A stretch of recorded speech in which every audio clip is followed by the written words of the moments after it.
The year 2010. How was it for you? For America as a whole, it was a mixed year. The United States was still grappling with the aftermath of the 2008 financial crisis. The economy was slowly recovering, but unemployment remained really high.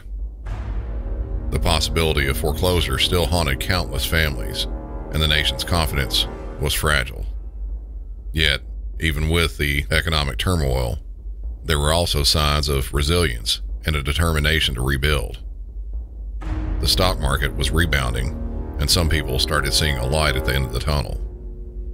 Technology continued its rapid evolution in 2010. The first iPad was released then. The smartphone revolution was in full swing, with devices becoming increasingly sophisticated and essential to daily life. Instagram also started that year. Social media as a whole was growing exponentially, transforming the way people communicated and consumed information. For me, the year 2010 was about like any other. I was obviously working as a 911 dispatcher back then. The only hugely significant thing worthy of mentioning on the show was in early May, I was attending a relative's wedding in South Carolina. The town it was being held in was Edisto Island, which is an incredible place right on the beach. I was slated to be off work the entire week, and a couple days into it, rain started falling in Nashville and the rest of Middle Tennessee. Heavy rains.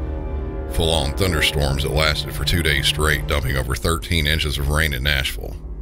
Severe flooding was widespread around the city, and I decided to cut my trip short and come back into work. I knew they'd be busy, and they certainly were. But for some people, in the instance I'll be talking about today, 2010 was by far the worst year they have ever experienced. Welcome back to Music City 911.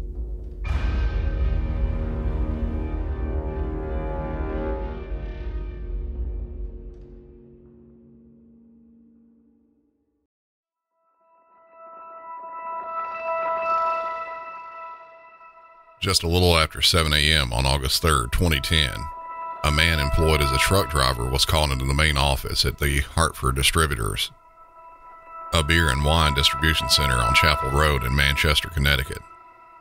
The man was to have a meeting with one of his bosses. He wasn't sure what the meeting was about initially, but after sitting down, his boss informed him that they had a report of him stealing beer from his truck during one of his deliveries. To confirm this, they had hired a private investigator to follow him, and on 2 separate occasions, the PI videoed him unloading cases of beer one time and kegs the other into another vehicle. The employee was shown the videos, then given the option of being fired or simply resigning. He decided to resign, filled out a letter of resignation, then dated and signed the document. On his way out, the employee was heard saying that he wanted some water and he was going to go in the kitchen before he left to get some. Moments later, state police dispatchers there in Connecticut started receiving 911 calls.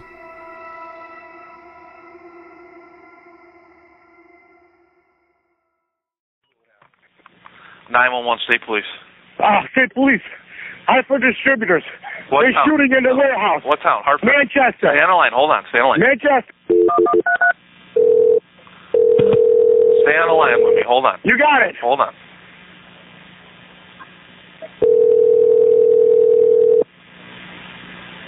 Marissa, get out of there.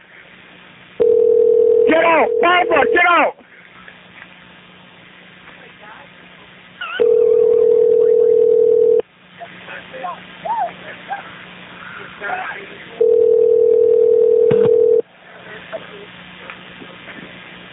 You got Manchester? Come on! 911.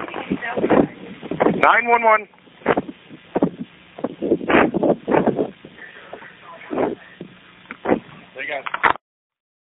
The state police there in Connecticut was picking up the initial 911 calls.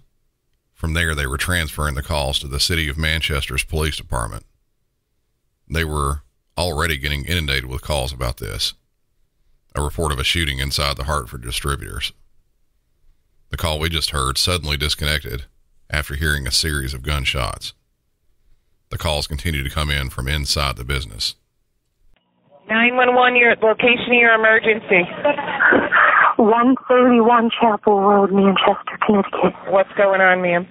There's gunfire. Gunfire inside the business? Yes. Okay, do you know the person that's shooting? Omar Thornton. Omar Thornton? Yes. Does he work there? Yes. Is he white or black? He's black. Black male Omar Thornton.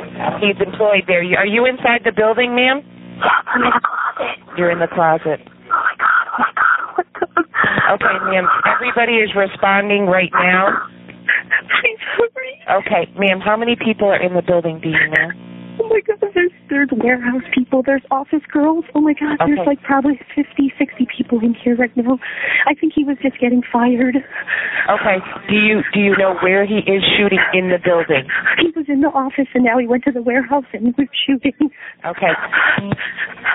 Okay, stay on, ma'am. Everybody's responding. Stay on the phone. Oh my He said he was in the office shooting. Now he's headed towards the warehouse area and he's about to get fired.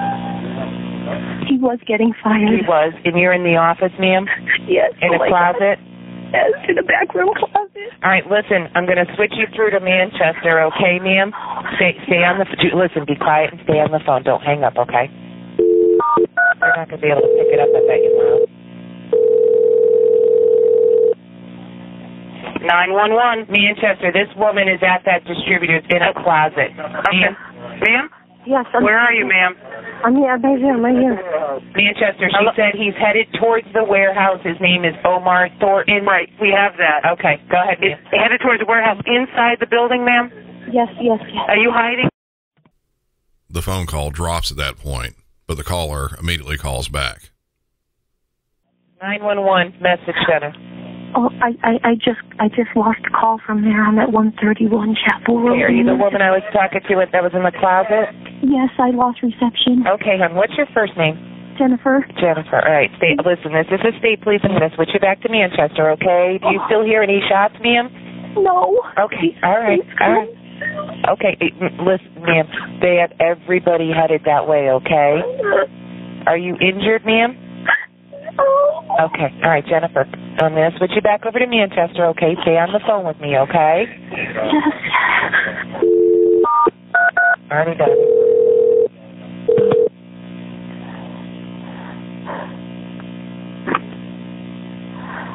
Hello. They're coming. Didn't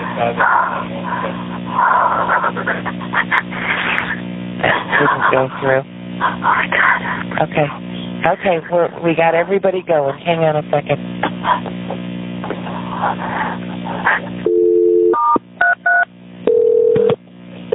Okay, stay on. I'm switching you back over, okay? 911. This is the woman inside the building in Manchester. Okay, hello? I'm guessing the overall cell phone reception inside the warehouse was probably not that great. Add on top of that, the caller was inside an office, and further still inside of a closet, and I'm not surprised the calls keep on dropping. Police arrived on the scene within 3 minutes of the first call coming in. Entry into the warehouse is made where they start going room to room and area to area trying to find the shooter.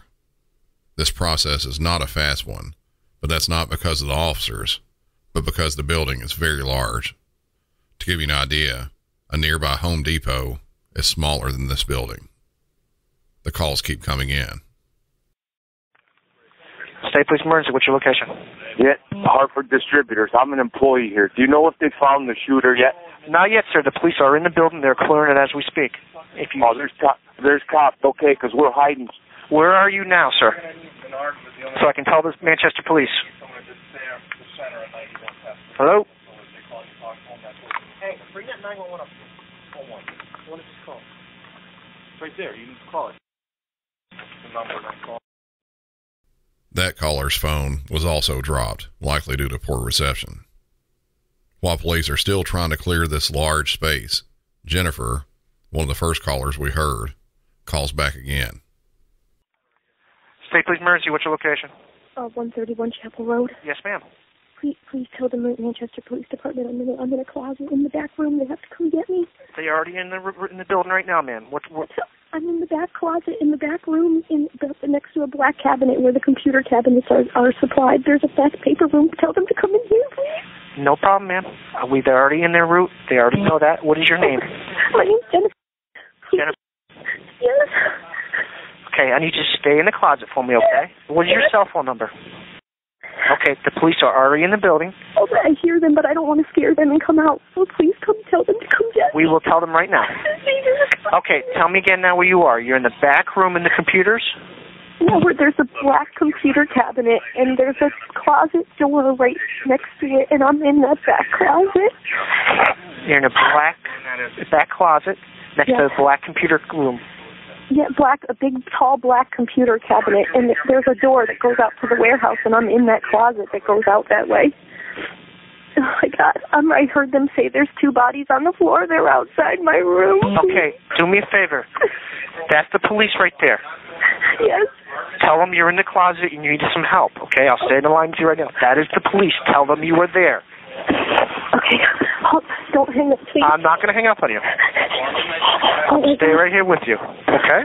Okay. Police, help me. Get the door open. Come out with your hands up. Oh, I'm out. Okay. Hands up. Come out. Come out. 911. Hands up. 911. Come out. Come to me. Come to me. Come to me. Come to me. Is there anybody else in there? Okay. Come to me. Come to me. Come to me. Come to me.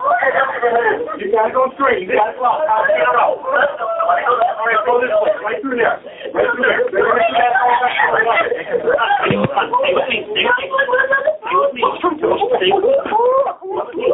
Coming out with one.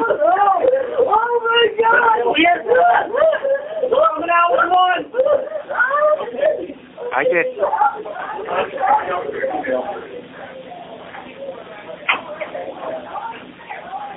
All right, she's out. I'm hanging up. Before we get into details about what happened, there are some things to go over. I've said it in previous episodes before, but it's been a while, and it's something that you absolutely don't want to forget, just in case something like this happens where you are. There are a few different thoughts on what to do during an active shooter, but I think one set of rules is generally the best. Run, hide, and fight. I like this one because it broadly covers all possibilities. The first, run, is exactly as it sounds. If you start hearing shots being fired or are aware of an active shooter or some sort of other active aggressor using other means of causing harm to people, and you're able to safely leave, then do so. Don't take any items with you, just get out immediately. If you're able to alert people of what's going on during your exit, do so, but don't let that slow you down. Just get out. Other people will have to decide if they will also run or not. The second part, hide, also is exactly as it sounds. If you know you can't safely make it out of wherever you are, you should find a hiding place. Any place out of sight of the aggressor is better than being in the open where you can be seen and possibly made into a target. Lock the door of wherever you're at. Go under a desk. Go into a closet. Just hide wherever you can. And that actually leads to the last one. If you're hiding and the shooter starts to approach you, have some sort of a plan to fight them. And when I say fight, I mean be prepared to fight to the death, because that may be what you have to do. Find anything close by you can use as a weapon. Fight dirty. Do whatever you can. I can't stress enough how hard you need to fight. One of the best quotes I've seen before that fits this perfectly. If you're going to fight, fight like you're the third monkey on the ramp to Noah's Ark. And brother, it's starting to rain. And one last thing before we get back into this. If you were hiding like Jennifer was, once police get there, do exactly as they say and do nothing else. I know she was extremely scared. Police told her to come out with her hands up and to come to them.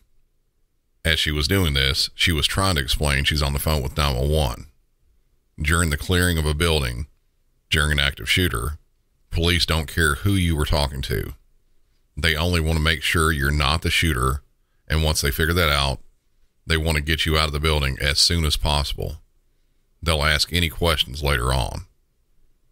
Getting back to this incident, police are still inside, still moving around trying to find the shooter.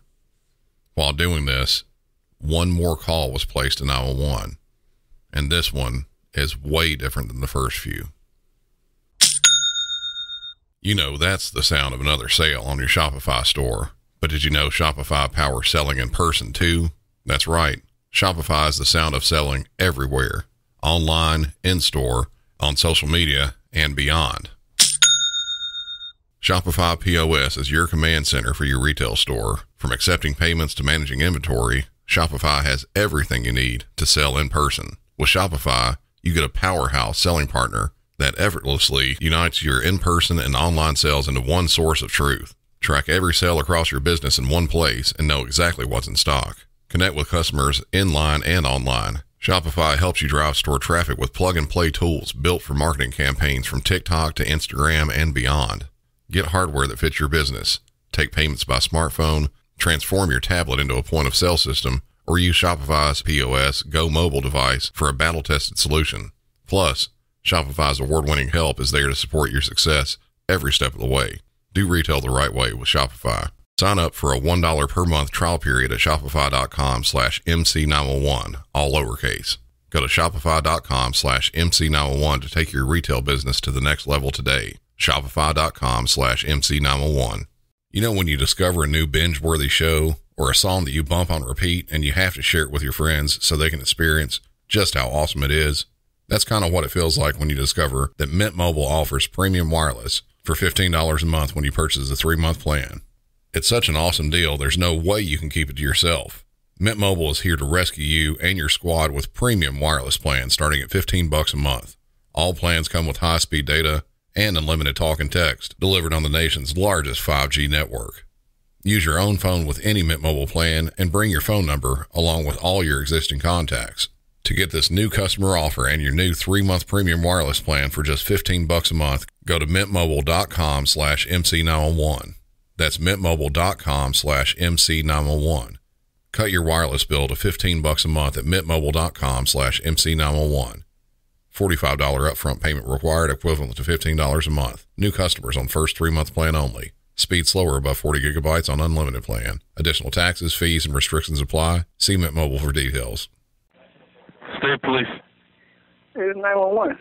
Yeah, can I help you?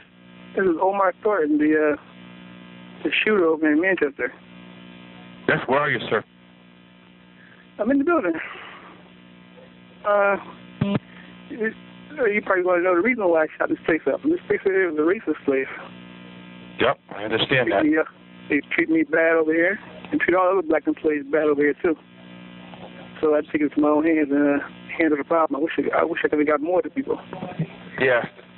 Are you armed, sir? Do you have a weapon with you? Oh, yeah, I'm armed. How many guns do you have with you? I got one now. There's one out in the factory there. Yep. Okay, sir. I'm not going to kill nobody else, though. Yeah. We're going to have you surrender yourself somehow here. Not make the situation any worse, you know what I mean? These cops are going to kill me. No, they're not. We're just going to have to get you to relax.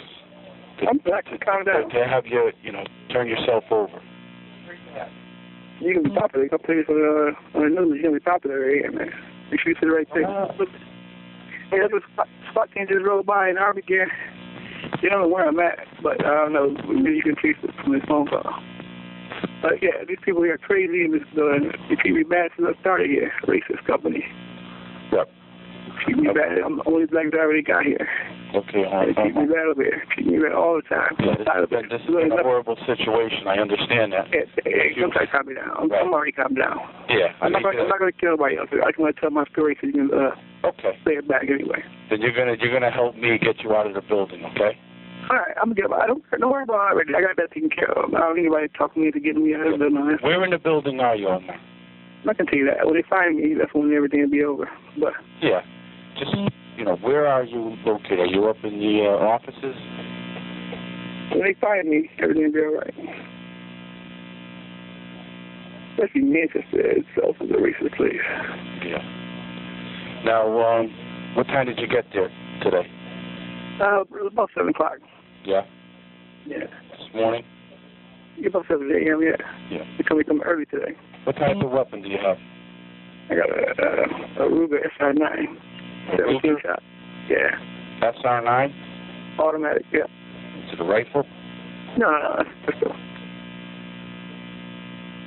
Nice pistol, too, one of my favorites. Now, you're going to make the troopers and the people come in and get you? You're not going to surrender yourself? Well, I guess, maybe I'll surrender. Nah, they come and get me. Don't come get me. Yeah, we wouldn't want to do it like that. Yeah. You know, it's already been a bad enough scene here this morning. We want you to relax. Now, I'm relaxed, though. I'm calm down now. We don't want any more people to lose their life there. I'm not going to kill nobody else. Yeah. Okay. I'm not coming out where I'm at. I'm not coming out there to find me. Probably for some dogs or whatever. I don't know what they do. Anyway. 17 shots. How much ammunition you have with you? I got a lot of shots left. Oh. What's that? All right. I guess this conversation is over. I have to take care of business. Tell my people I love them. Yeah. And I got to go now. Omar. Yeah. I really want you to help me stop this situation. Okay? Okay. If you work with me, we'll get this to stop. Okay? Omar. Oh. Omar. Omar. Okay. He's still alive. He's not coming out.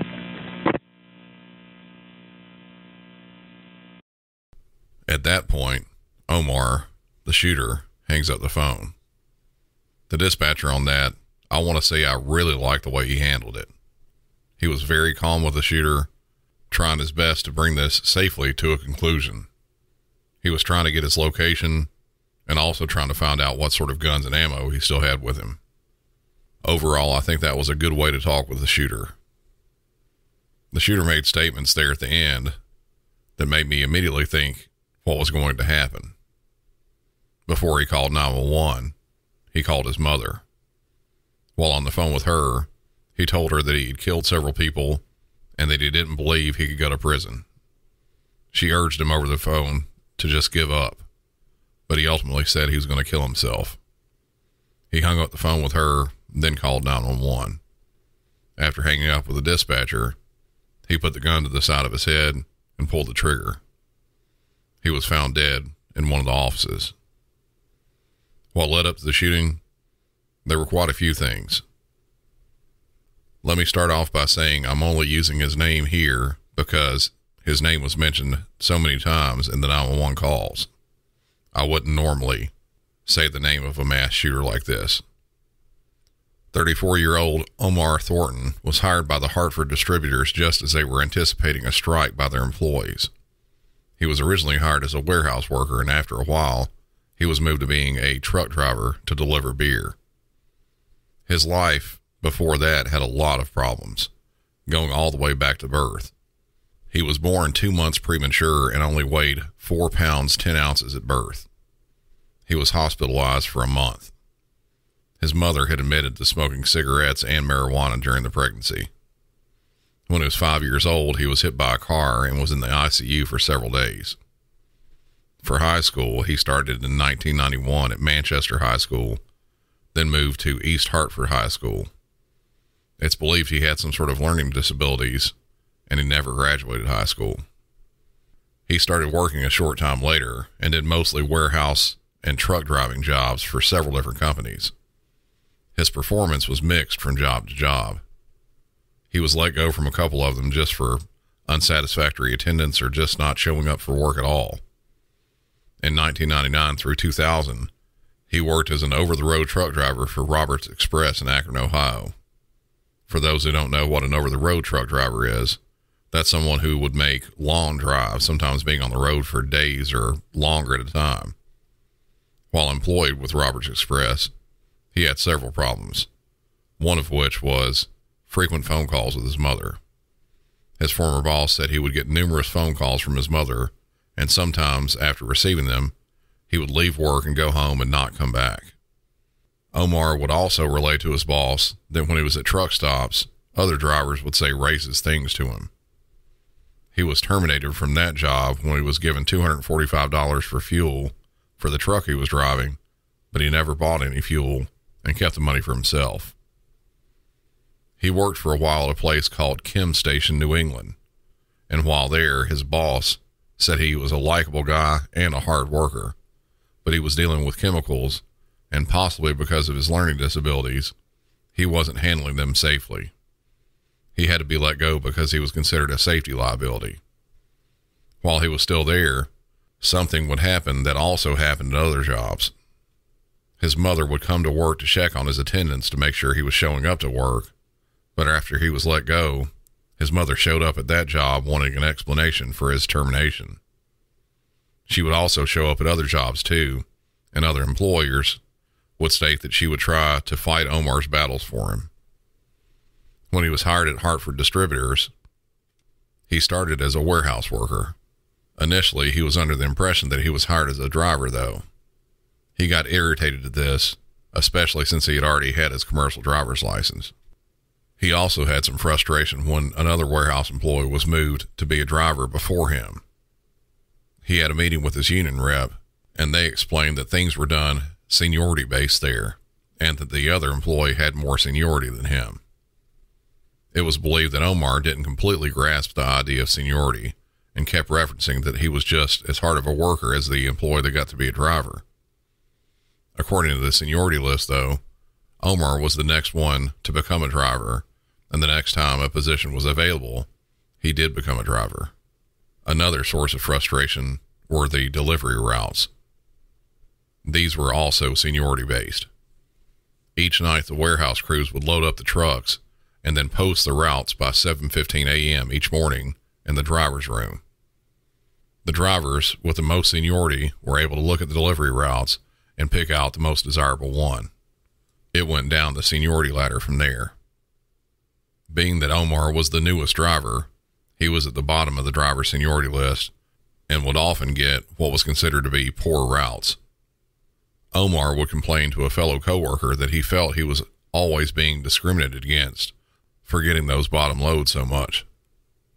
The other employee tried to explain the way that the seniority way of picking loads worked, but it may not have been understood by Omar.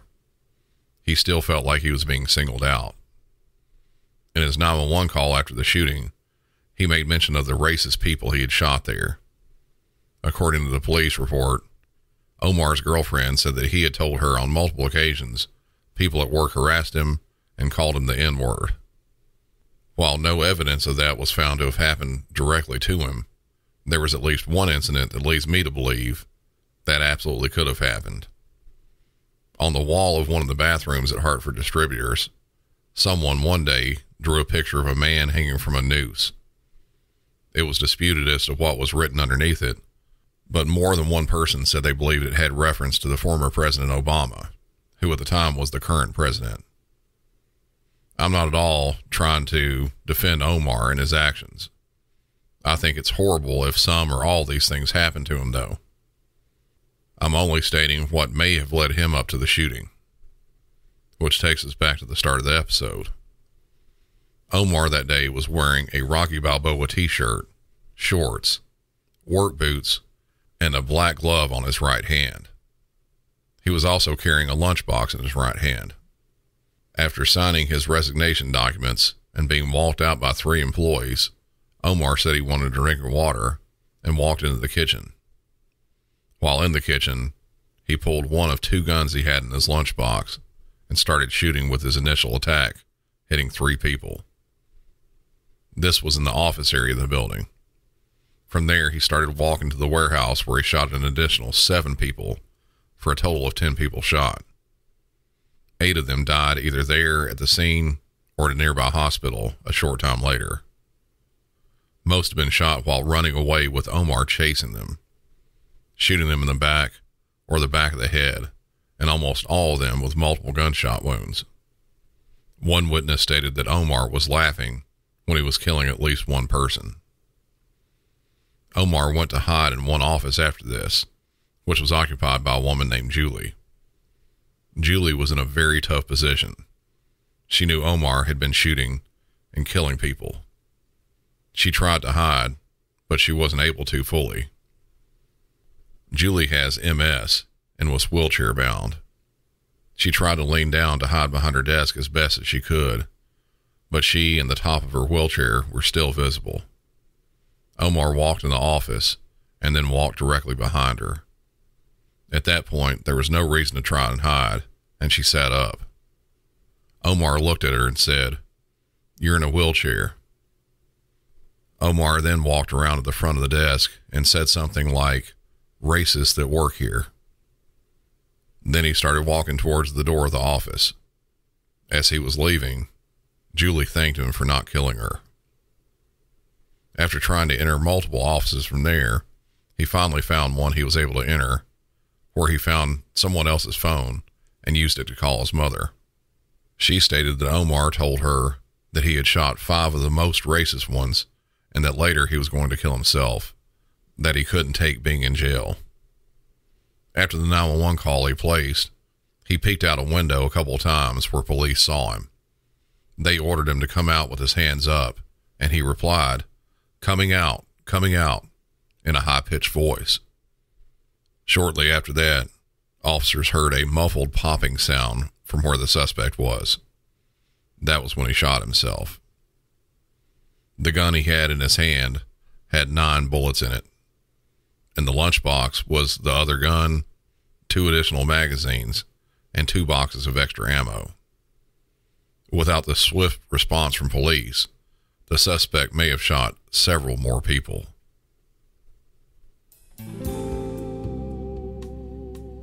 That's all for this episode. Be sure to follow the show on all social media, which is linked in the show notes. Support the show by joining up over at patreon.com/MusicCity911 for ad-free episodes and bonus content, or by buying some cool MC911 merch over at MusicCity911.com, or by sharing it with other people you know. I wouldn't at all be offended if you were to say something like, "You wouldn't believe I found the best podcast ever." And bonus points if you record yourself saying that. It'll definitely get a chuckle from me if you do. Until next time, for Music City 911, I'm Brandon, and y'all have a good one.